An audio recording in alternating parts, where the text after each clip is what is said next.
So we are down in our basement working on glue caddies that Rodney designed after a live occurred with Debbie Rigg at Studio MDAZ. And we have had several people place orders. And so Rodney is going to walk us through the process of how he assembles them. If you're interested in ordering one, PM me. For information, we're selling them for $29 plus shipping and handling. You finish them, we just send them all assembled and ready to go. So PM me if you're interested. Rodney, okay. Take it away. You can imagine lots of hours went into making hundreds and hundreds of these various parts, but anyway, this is just a little assembly jig to put it together. So we take this will be the front part the glue gun sits in. This is the back part the back of the glue gun sits on. Like that one's a little snug right there. Go with another one. It's nice and tight in the jig. Put a little Elmer's glue.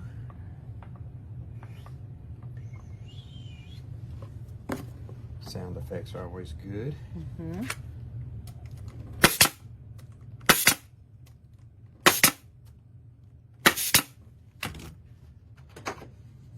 Let's got that. Now there'll be these little boards that fit in here to make the cavities, but that's the next step. So we just stack these up with the others, make another one.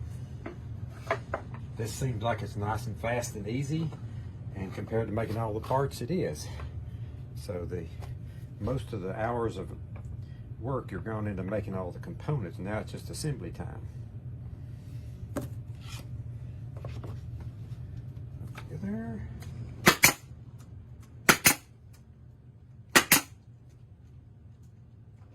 So why don't you show us now how you would put the rest of the pieces in? Well, let's see if we can find something to fit nicely here. Good one here. Glue in here. See, lots of glue involved.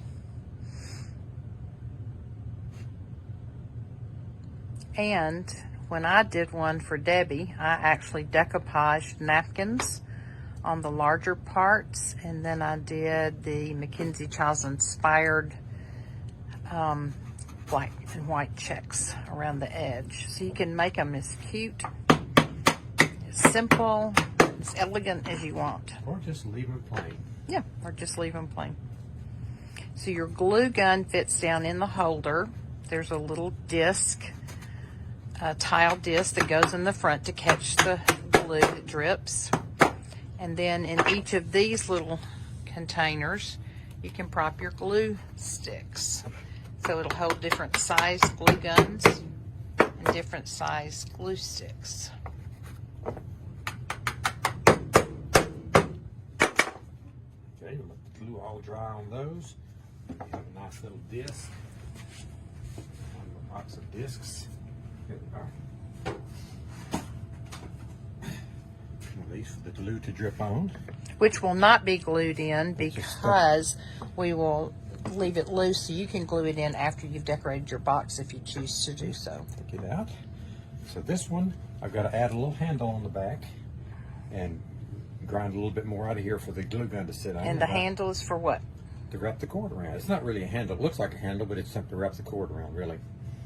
But that is basically it for that one. Let's see if I've got my little piece of wood. Where it's gotten off to. Behind you in the box. Right here. This is just my little gauge for it to see where it goes.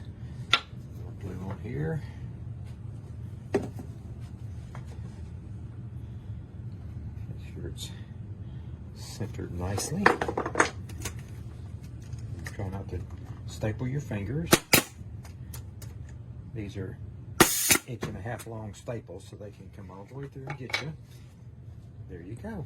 Ready to paint, decoupage, box up, and ship out, ready to go. Now, what do you put down in one of those little containers? Don't you put a wedge down in there? Oh yeah, and in one side I usually put a little wedge like this down in here, so that if you drop one of the short glue sticks in, it doesn't fall to the bottom and be hard to get out. It'll prop up on that, but that allows you to just stand up different kinds, either the 3/8 or the 1/2 inch diameters, or different types of glue in there. So I usually do that. You can put long ones in the other one. Great That's design. it. And this is the basement with all of the tools, as you can tell, that he used and I used some of, just to get it all together.